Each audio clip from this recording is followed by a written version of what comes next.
Hey guys, Tinker Golf Man here, and today I wanted to give you guys a look at one of the drivers I'll be using for 2017. This is the new TaylorMade 2017 M1. I opted out to get the 460 version. There is a 440 version in the market. Also, I got it in the nine and a half head of loft. I believe there's one higher out in the market. I think it's a 10 and a half degree loft, but you can also change your loft options as well on the shaft adapter sleeve.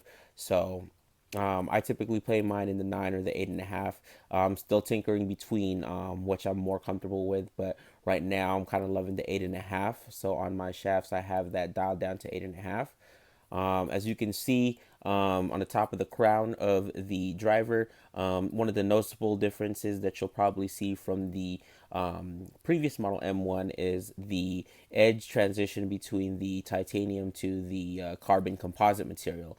You'll notice that on the carbon composite to the titanium on the previous model M1 used to be more of a straighter line across for the edge, but now we're seeing it a little bit more rounded. That's kind of one of the easiest ways to kind of spot from the top of the crown if it's an M1 2017 versus the 2016 model. But again, when I put it down at address, it's nothing crazy, or it's not a noticeable difference in my opinion. Switching from or using the previous model M1 and then now going to the 2017 M1.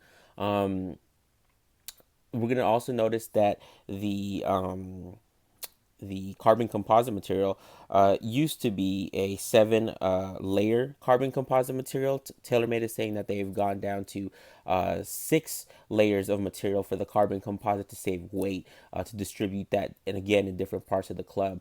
We are also seeing the sole of the club now also using the carbon composite multi-material at the bottom. Again, a little bit different from last year where I think it used to be all titanium on the bottom sole. But again, they're moving weight or saving weight in this area of the club and then moving it in different parts of the club, again, to optimize the driver.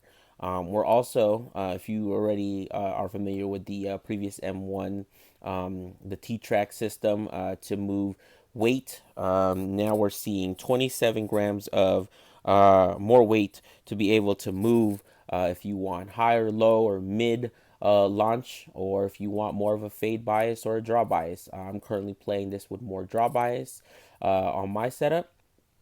And I'm currently loving the setup that I have right here, kind of like a mid launch to with a high draw bias on here.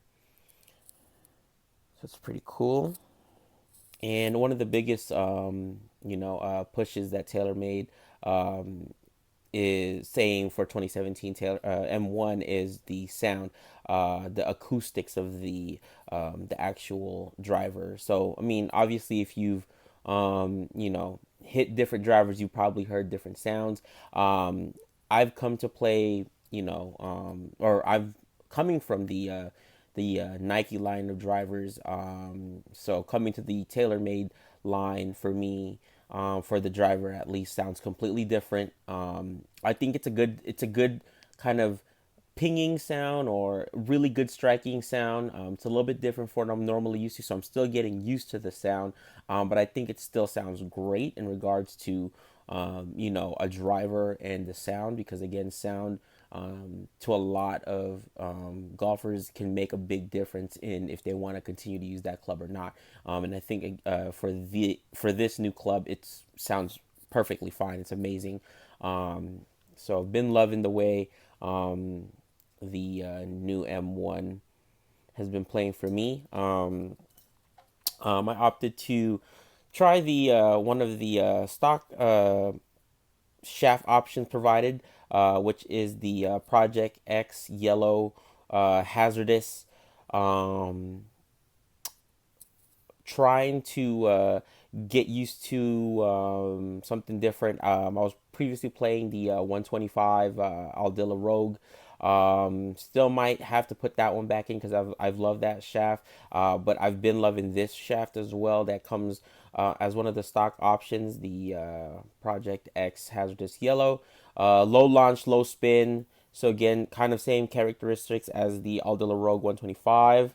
I'm also experimenting with the Aldila Rogue 2K XV. This is again a low launch, low spin shaft that I also have. Again, same grip, the Golf Pride MCC plus 4. Um, Low launch, low spin. So again, keeping the characteristics that I love so far. Uh, just put this one in. Been experimenting with it for a couple days now, so been loving this one. I've yet to put a full round on this shaft, but been loving it so far. So thank you guys for watching, and hopefully I'll see you guys on the course.